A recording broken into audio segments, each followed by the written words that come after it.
जय गुरु जी। संगत जी, सुख दुख हम सबके जीवन में आते हैं। हर किसी के जीवन में कुछ ना कुछ परेशानी, किसी को कोई शारीरिक कष्ट है, किसी को फाइनेंशियल प्रॉब्लम है, या हर प्रकार का चैलेंज हर दिन हमारे सामने आता है। पर संगत जी, इन सब चीज़ों से हम कैसे निपट सकते हैं? कैसे हम अपने दुखों को कम कर सकते हैं? एक बात तो बिल्कुल पक्की है कि जब हमारे जीवन में दुख आता है ना, तो भगवान के साथ जब भी ज़्यादा हमारा कनेक्शन बनता है। सच में संगत जी, जो पुकार एक हम दुख में या परेशानी में भगवान को लगाते हैं, गुरु जी को बुलाते हैं, वो नॉर्मली जब हमारे जीवन में सब कुछ अच्छा चल रहा हो तब तो उस सिचुएशन में ऐसे याद नहीं कर सकते ना संगत जी। तो हमारी लाइफ में जब दुख आते हैं तो हमें भगवान के और करीब ले आते हैं। और वो सच्ची पुकार, सच्चे दिल से याद करना ना, हम सुख में नहीं कर सकते हैं। सुख में भी अगर हम शुक्राना करें, उस रब को हर पल याद करें ना, तो हमारे जीवन में कभी दुख ही ना आए। पर हमारे जीवन में जब भी ऐसी कोई परेशानी या मुसीबत का समा आ जाता है संगत जी, तो हमें क्या करना है? बहुत सी संगत यही कहती है कि अब तो गुरुजी महाराज फिजिकल फॉर्म में नहीं है, तो कैसे वो हमारे दुख दूर करेंगे? कैसे हम उनसे अपनी बातें शेयर करें? कैसे वो हमें रिप्लाई करेंगे? कैसे वो हमें गाइड करेंगे? कैसे हमें समझाएंगे? क्योंकि गुरुजी जब फिजिकल फॉर्म में थे, सभा लगती थी तो हर संगत को बता दिया करते थे। कोई जैसे कोई बिजनेस के लिए पूछ रहा है, इवन कोई गाड़ी भी खरीद रहा है तो गुरुजी से पूछ के खरीद रहा है। गुरुजी बता देते थे ये तुम्हारे लिए सही है, ये नहीं है, या हर चीज़ का उनको पहले ही आगाह कर दिया करते थे। पर अब कैसे होगा संगत जी? सबसे पहली बात तो गुरुजी को मानने से लेके मानने तक का सफ़र हमें तय करना है। हम गुरुजी महाराज से जुड़ते हैं। हम जब भी भगवान के दर पे जाते हैं, हमारे जीवन में कोई कष्ट परेशानी चल रही होती है, कोई सॉल्यूशन नज़र नहीं आता, कोई भी बता देता है कि ये गुरुजी हैं, ऐसे हैं, उनका दरबार है, तो हम तुरंत चल देते हैं। या हमें कोई पंडित जोशी कोई भी उपाय करने के लिए कहे तो हम इतने हज़ारों रुपए खर्च करने के लिए वो भी तैयार हो जाते हैं। पर संगत जी, हम बहुत किस्मत वाले हैं अगर हमें गुरुजी का दर मिला है, किसी ने हमें गुरुजी के बारे में बताया है और वो कष्ट परेशानी हमें उनके दर तक ले आई है। क्योंकि भगवान महाशिव जो हमें गुरुजी के रूप में मिले हैं संगत जी, अब हम उनके दर पे जाते हैं। सबसे पहले काम हमारा अपनी मांग रखना कि ये परेशानी है भगवान, ये दूर करो, ये मांग है, ये है। संगत जी, सबसे पहले हम ये समझे वो भगवान है, वो सब कुछ कर सकते हैं और वो सब कुछ जानते भी हैं। अगर हम भरोसा करके उन पे सब कुछ छोड़ देना, तो वो हर चीज़ संभालते हैं। बस हमारा वो भरोसा ही पक्का होना चाहिए संगत जी। गुरुजी पे छोड़ के तो देखो, सच्चे दिल से। जब भी कोई ऐसा मुसीबत का समा आपके जीवन में आ जाए, चारों तरफ कोई नज़र नहीं आता ना, कहते ना एक दरवाज़ा, एक ऐसा रास्ता दिखता है बस गुरुजी का, तो वो संभालते हैं और हर पल हमें देख रहे होते हैं। हम कोई भी काम शुरू करने जाते हैं या कोई भी ऐसी मुसीबत का समा हमारे ऊपर आ गया है, हम तुरंत गुरुजी के स्वरूप के सामने बैठ जाएं। अरदास लगा दिया करो, भगवान मेरे बस में नहीं है, मेरी समझ से परे है, अब आप ही देखो, आप ही संभालो, मुझे कुछ नज़र नहीं आ रहा है सिवाय आपके, आपने ही संभालना है। कहते हैं ना, अपनी आप देखिए संगत जी, हम कितना सफ़र फ्लाइट में भी करते हैं, ट्रेन में भी करते हैं। वो ड्राइवर आसानी से चलाते हैं, हम निश्चिंत होकर बैठ जाते हैं। क्या कभी उनसे पूछते हैं कैसे चलाओगे, क्या करोगे, क्या नहीं? पूरा भरोसा करते हैं ना। वही भरोसा हमें रब पे करना है। गुरु जी के दर पे गए, सच्चे दिल से भरोसा करके कोई भी काम शुरू करने जाते हो, गुरुजी से अरदास लगा कि गुरुजी ये मैं करने जा रहा हूँ, गुरुजी मैं ये कर रहा हूँ, आप अगर सही हो तो ही करवाना।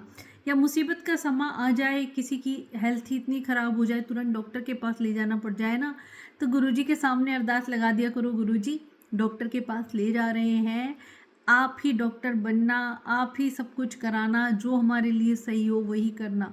तो आगे हेल्प के लिए गुरुजी तैयार खड़े होंगे संगत जी। हमारी अरदास में और पुकार में ही कमी होती है। हमें वो सच्चे दिल से उस रब को उस वक्त याद करना है। हम क्या करते हैं, कोई काम बिगड़ जाता है जब गुरुजी के पास जाते हैं? नहीं संगत जी, किसी काम को शुरू करने से पहले ही उनके चरणों में अरदास लगा दिया करो, ये काम करने जा रहे हैं गुरुजी, आप संभाल लेना, आप देख लेना, आप ही करना। वृंदावन में प्रेमानंद जी बार बार यही कहते हैं कि तुम्हें पूरा समर्पण करना है, भगवान के चरणों में छोड़ दिया करो। संगत जी, मैं अपना एक्सपीरियंस बताती हूँ, सच में कहते हैं ना, अपनी पर्सनल बातें जो भगवान से होती हैं, गुरुजी महाराज से जो हर पल हमें देख रहे हैं, मैं तो सीधा उनको कह देती हूँ, गुरुजी आपकी बेटी हूँ, आपके भरोसे बैठी हूँ। अब मुझे नहीं पता क्या करना है, कैसे करना है, क्योंकि मैं तो आगे का कुछ नहीं देख पा रही हूँ। क्या सही है, क्या नहीं है, क्या हम मांग बैठे। कई बार पता है संगत जी, हम अपनी मुसीबत, अपनी बीमारियां, अपनी तकलीफ खुद भगवान से मांग बैठते हैं। और गुरुजी खुद भी कहा करते हैं कि तुम जब बार बार मांगते हो तो कोई चीज़ मुझे तुम्हें ज़बरदस्ती देनी पड़ जाती है और वही तुम्हारे दुखों का कारण बनती है। तो हमें उनसे नहीं मांगना है। हम कई बार बहुत छोटी चीज़ मांग बैठते हैं। हम उनसे क्या मांग रहे हैं? हम कहते हैं ना, समुद्र में से एक चम्मच उनसे मांग रहे हैं, वो पूरा समुद्र हमें देने के लिए बैठे हैं। तो मांगना तो संगत जी, सच में हम अपनी बातें तो शेयर कर सकते हैं, अपने मन की हर बात उन्हें बता दें, पर मांगना नहीं है। वो जो देंगे अच्छा देंगे, बस इतना पता है। वो जो करेंगे हमारे लिए अच्छा ही करेंगे, क्योंकि उन्हें सब पता है, वो अंतर्यामी है। वो सब जानते हैं हमारे अगले पिछले कई जन्मों के कर्मों की फाइल जब गुरुजी के सामने खुलती है ना, तो वो सबसे पहले हमारे कर्म ही कटवाते हैं। उन कर्मों में हमारे जीवन में जो भी सुख दुख आता है, सबसे पहले उनका निपटारा करवाते हैं। पर हम क्या करते हैं संगत जी, हम तो बस एक चीज़ के पीछे हट जाते हैं कि भगवान ये बीमारी है तो इसे जल्दी से ठीक करो, या ये चीज़ चाहिए तो अभी दो। हर जो संगत गुरुजी महाराज से जुड़ रही है, इंस्टेंट रिजल्ट चाहिए कि बस मिल जाए, तुरंत मिल जाए। ऐसे कैसे हो सकता है संगत जी? अब गुरुजी महाराज भी तो परीक्षा लेते हैं ना। मैंने कई बार अपनी ये वीडियो बनाई है कि गुरुजी के दरबार में परीक्षा बहुत होती है। अब हम गुरुजी के दरबार में, पता है, एक संगत ऐसे ही गई, उन्होंने अपनी मांग रखी तो गुरुजी बोले तुम तो सीधे एमबीए में, कहते हैं ना, पोस्ट ग्रेजुएट में दाखिला लेना चाहते हो। अभी पहले की क्लास, दूसरी तीसरी ये तो पास करो। हम उस लायक तो बने संगत जी। अपने रब पे सब छोड़ देते हैं ना, तो वो धीरे धीरे हमें सारी परीक्षाओं में पास करा देते हैं। वही बात है ना, गुरुजी अपने वचनों में भी बता के गए, तुम्हें 8 सीढ़ियाँ तो मैं तुरंत ही चढ़ा देता हूँ, पर 9वीं सीढ़ी पे आके जब मैं परीक्षा लेता हूँ, अगर तुम उसमें फेल हो जाते हो तो फिर से तुम्हें पहली सीढ़ी पे पहुँच जाते हो। तो संगत जी, हमें गुरुजी की भक्ति पानी है, गुरुजी को पाना है, तो बड़े ही एक सरल सा रास्ता है। उन्हें याद करना है, उन्हें हर पल अपने साथ लेके चलना है, अपना पूरा सब कुछ उन्हें सौंप देना है, अपना काम ईमानदारी से करना है, अपनी जिम्मेदारियां निभानी है, बाकी सब छोड़ दो। क्या होगा, कैसे होगा। आजकल लोगों की चिंता का मेन कारण क्या है संगत जी? कि हमारी रोजी रोटी का क्या होगा, कल क्या होगा, भविष्य की चिंता इतनी करते हैं। और कई लोग तो पीछे जो हो चुका है उसी को याद करते रहते हैं। इन चीज़ों को याद करने से या भविष्य की चिंता करने से कुछ हो सकता है? नहीं।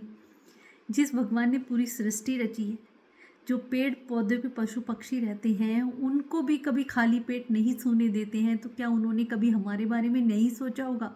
उन्होंने हमारे जन्म से पहले ही सब कुछ निश्चित कर दिया है संगत जी। हमारा दाना पानी जितना लिखा है, जहाँ लिखा है। अब मैंने कई लोगों को ना वीज़ा के लिए भी गुरुजी महाराज से अरदास लगाते सुना है, इतने परेशान होंगे हमारा वीज़ा नहीं लग रहा है। कैसे लग जाएगा? अगर तुम्हारा विदेश में कहीं दाना पानी नहीं लिखा है तो आप नहीं जा सकते, चाहे कितनी ही कोशिश कर लें।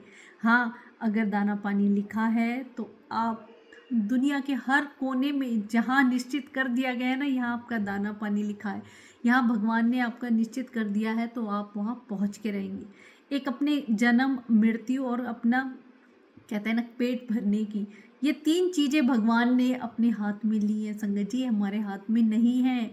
हमारा जहाँ जाना होगा वो भगवान हमें वहाँ भेज के रहेंगे। और गुरुजी महाराज के तो इतने प्यारे प्यारे संग हैं संगत जी, वीज़ा के ऊपर भी, कि कैसे संगत के वीज़ा इम्पॉसिबल हुआ करते, कभी डॉक्यूमेंट पूरे ना होते, कुछ इंटरव्यू में फेल होने का डर रहता है, इतने सख्त अधिकारी वहाँ पे होते, और गुरुजी महाराज कैसे उनकी नैया तुरंत पार लगा दिया करते। कई संगत को तो खुद ही कह दिया करते कि जाओ विदेश घूमाओ। तो गुरुजी महाराज सब जानते हैं, उन्हें सब पता है, वो तो सब देख सकते हैं, पर संगत जी हमें तो नहीं पता है। अब संगत कहती है गुरुजी फिजिकल फॉर्म में नहीं है, तो कैसे उनसे पूछें? आप कुछ भी करने जाते हैं, गुरुजी के स्वरूप से बातें करें। इवन कोई शॉपिंग करने के लिए जा रहे हैं तो भी गुरुजी से पूछ के जाएं, गुरुजी अगर हमारे लिए सही है तो ही आप इसे परचेज करवाना, अदरवाइज कोई भी रीज़न से इसे टलवा देना, हम आपकी रजा में राजी रहेंगे। फिर हमें उनकी रजा में राजी रहना आना चाहिए संगत जी। ऐसा नहीं कि हमारे काम नहीं हुए तो हम दुखी हो गए, ये नहीं हो रहा, वो नहीं हो रहा, इसी चिंता में। अब चिंता की तो फिर हमने भगवान पे भरोसा कहाँ किया? हमें चिंतन करना है। जहाँ चिंता है वहाँ भगवान का भरोसा नहीं है, और जहाँ चिंतन है वहाँ भगवान सब संभालते हैं, क्योंकि हमारी चिंता उन्हें होती है। अपने परिवार को, अपने कारोबार को, सबका मालिक उन्हें बना दो संगत जी, फिर देखो वो कैसे संभालते हैं। और जब तक हम खुद ही बड़े बने रहेंगे, खुद ही सबको संभालते रहेंगे, खुद ही कि बस मैंने किया है, तो वो भी नहीं आते हैं। वो यही कहते हैं, तू सब कुछ कर रहा है तो तू ही संभाल, तू ही देख। जब तक हम अपनी मैं नहीं छोड़ते हैं, इस बात को समझें। हमने गुरुजी के सत्संग तो बहुत सुने हैं, पर उनसे कनेक्शन बनाने के लिए भी तो हमें कुछ करना होगा। सीधा ऐसे नहीं कि उनकी क्लास में जाते ही एडमिशन मिल जाएगा, नहीं संगत जी। वो समर्पण का भाव, वो सच्चा विश्वास, सत्संग सुनने से उनके साथ हमारा कनेक्शन भी बनता है। उनकी कथाएं, लीलाएं, उनके प्यारे प्यारे अद्भुत सत्संग जब हम सुनते हैं ना, हमारा विश्वास बढ़ता है। और जहाँ विश्वास बढ़ता है ना, तो ये यकीन हो जाता है कि गुरुजी हमें भगवान के रूप में महाशिव जो मिले हैं ना, वो हर पल हमें देख रहे हैं, सुन रहे हैं। उनसे हमें सब कुछ शेयर करना है। उनके स्वरूप के पास 2 घड़ी बैठ के तो देखो, कुछ टाइम निकाल के तो देखो। उनके जो स्वरूप में वो साक्षात विराजमान है संगत जी, हर चीज पल पल संभालते हैं। पर एक बात पक्की है संगत जी, ऐसा नहीं है गुरुजी से जुड़ गए हो तो दुख या परेशानी नहीं आएगी या कोई कष्ट नहीं आएगा, ऐसा नहीं है। गुरुजी के पास जाओगे तो और ज़्यादा आएंगे, क्योंकि वो जल्दी जल्दी उन्हें कटवाते हैं। हाँ, फिर जब उनकी ब्लेसिंग मिलनी एक बार शुरू हो जाती है ना, फिर तो जीवन इतना आनंदमय हो जाता है ना कि उनकी भक्ति के अलावा और कुछ नहीं दिखता। उनसे जो जितना प्यार मिलता है ना, इन मानवीय रिश्तों में भी नहीं है। उनकी जो ब्लेसिंग और आशीर्वाद है ना, आप कहीं भी किसी भी तरीके से या पैसों से नहीं खरीद सकते हैं। इतना उनका अनोखा प्यार है संगत जी। तो एक बार भरोसा करके देखो, डायरेक्ट कनेक्शन बनाओ, लोगों से ना जुड़ो। हमारे भोले बाबा हैं, भगवान महाशिव हैं, वो तो इतने भोले हैं ना, कहते हैं ना कि क्या चाहिए, उनकी तरह हमारा अंदर भी भोलापन होना चाहिए, समर्पण होना चाहिए, विनम्रता होनी चाहिए, सहनशीलता होनी चाहिए, तो वो हमें तुरंत अपना लेते हैं। और जितना हम गुरुजी को याद करते जाते हैं ना, कहते हैं ना, जिस चीज़ को जितना याद करते हैं उसके गुण हमारे अंदर भी आने लग जाते हैं। तो भोले बाबा गुरुजी महाराज के गुण जब हमारे अंदर आ जाते हैं ना, तब हम उनकी, वो कहते हैं ना, मुट्ठी भर और सच्ची संगत बन पाते हैं। दुख में भी खुश रहने लग जाएं, हर पल उनका एहसास हो कि वो जो कर रहे हैं अच्छा कर रहे हैं, जो करेंगे वो भी अच्छा ही करेंगे, क्योंकि वो मालिक हैं। अब मालिक को तो अपने, आप देखिए घर में कोई भी बड़ा है, उसको सारे परिवार की चिंता रहती है। अब जिनको मालिक बना दिया तो वो हमारी चिंता अपने आप करेंगे, हम तो बेफिक्र रहें। अब आप कहीं जॉब करते हैं तो आपको केवल सैलरी से मतलब है, सैलरी मिल जाए टाइम से। मेन मालिक होता है वही चिंता, सारी टेंशन वगैरह ज़्यादा लेता है ना, तो वही टेंशन, वही परेशानी हमें उनके चरणों में सौंप देनी है। जो वो पूरी सृष्टि के रचयिता है संगत जी, वो क्या नहीं कर सकते। सबसे पहले तो ये विश्वास कीजिए कि वो भगवान हैं, वो सब कुछ कर सकते हैं। इतने अद्भुत सत्संग सुने, इतने चमत्कारी उनकी लीलाएं सुनी, और क्या सुनना बाकी है संगत जी। तो हमारा विश्वास क्यों नहीं बनता है, क्यों हम डगमगाते हैं, क्यों नहीं पूरा भरोसा उस भगवान पे छोड़ देते हैं, क्यों नहीं उनके गुलाम बन जाते हैं, उनके दर के भिखारी बन के रहें। कहते हैं ना कि वो हर पल फिर संभालते हैं। अरे ये तो मेरे पास ही आ रहा है। मैंने पहले भी एक एग्जाम्पल दिया था ना, एक कुत्ता है आपके दर पे आता है डेली, आप सोचते हैं कहीं और से भी खा पी लेगा तो आप उसको भगा देते हैं। अब आप कई दिनों से देख रहे हैं तो कहीं और नहीं जाता, बस मेरे पास ही, मतलब मेरे दरवाजे के आगे बैठा रहता है। अब तो मुझे ही से खाना डालना पड़ेगा। तो भगवान भी यही देखते हैं संगत जी कि ये तो कहीं नहीं जा रहा है, ये तो मेरे पास ही आ रहा है। अब तो इसकी जिम्मेदारी मुझे ही लेनी पड़ेगी, अब तो मुझे ही इसे संभालना पड़ेगा, इसने सब कुछ ही मुझे सौंप दिया है। तो वो चिंता करते हैं, हमें बस उन्हें याद करना है। यही समर्पण का भाव हमारा होना चाहिए संगत जी। ये नहीं आज उस मंदिर चले गए, आज उस मस्जिद चले गए, आज इस भगवान को पूज लिया, कल उस भगवान को पूज लिया। अभी एक बहुत ही पुरानी साखी मैं गुरुवाणी में पढ़ रही थी संगत जी, तो उसमें यही था कि लास्ट टाइम में कुछ ऐसी सिचुएशन आई कि उन्हें किसी गुरु ने कहा कि आप जलते हुए दिए में आपको हाथ दे के सिक्का निकालना है। अब दोनों वो व्यक्ति निकालने लग गए, एक ने अपने गुरु को याद किया और एक ने कई सारे संत थे उनको याद किया। अब उसका ध्यान तो लगा नहीं कि एक संत को बुलाऊं, दूसरे को बुलाऊं, तीसरे को बुलाऊं, तो किसी पे भी ध्यान नहीं लगा पाई। और एक ने गुरु को याद करके किया तो उसका हाथ नहीं जला और उसने जलती हुई आग में से भी सिक्का निकाल लिया और दूसरे ने जब संतों को याद किया, कुछ नहीं पता किसको बुलाना है, जैसे हम भटकते हैं ना, ये भगवान नहीं, आज वो भगवान, आज इस दर पे मन्नत, आज उस दर पे पुकार लगा लें, तो कोई भी नहीं आता है। जब एक पे भरोसा करके एक को बुलाते हैं, एक में ही हमारा ध्यान होता है, तो वो तुरंत दौड़े आते हैं हमारी मदद के लिए संगत जी। तो इसलिए एक को ही मानो सच्चे दिल से। और गुरुजी महाराज तो भगवान महाशिव हैं, उनसे परे कुछ भी नहीं है संगत जी, इस बात को समझ लें। अगर हम गुरुजी को मानते हैं तो सच्ची श्रद्धा भक्ति से एक बार विश्वास करके देखो, उन्हें अपना सब कुछ सौंप के देखो संगत जी, अपनी फैमिली का बड़ा बना के देखो, उन्हें एक पिता के रूप में, माता के रूप में, भाई के रूप में एक रिश्ता बना के देखो। जब तक रिश्ता नहीं बनाओगे तब तक कनेक्शन नहीं बनेगा। चाहे ये कितने ही नियम वहम भ्रमों उपायों में पढ़ लो, इन चीज़ों से तो गुरुजी निकालने आए, इनमें हमें पढ़ना ही नहीं है। Direct soul to soul connection, Guruji Maharaj के स्वरूप के सामने बैठो, उनसे बातें करो, अपनी हर बात शेयर करो ना। वो पिता बना लिए तो वही चिंता करेंगे संगत जी। सच में मैं अपना एक्सपीरियंस बताती हूँ, मुझे चिंता अब नहीं होती। पिता हैं, वो देखेंगे कि बेटी के लिए क्या सही है क्या नहीं है। हाँ ये बात है, मैं अपनी हर बात शेयर जरूर कर देती हूँ कि गुरुजी ऐसे है, ऐसे है, ऐसे है, ये है, वो है, अब आप देखो, मुझे तो नहीं पता कल क्या होगा, कल नहीं होगा, क्या ठीक है क्या नहीं है। अब आप पिता हो, बेटी की चिंता करोगे, अपने आप ही देखोगे, मुझे नहीं कुछ बताने की भी ज़रूरत नहीं है। पर अपने मन की हर बात उस रब से शेयर करना सबसे बड़ी फीलिंग है संगत जी, जो कहीं भी नहीं मिलती है। कई ऐसी बातें होते हैं ना, जब किसी को भी नहीं बता सकते, वो सब हम गुरुजी को बता सकते हैं। तो अपना डायरेक्ट कनेक्शन रखें उस रब के साथ, सच्चे दिल से बस उन्हें याद करते रहें। शुक्राना गुरुजी।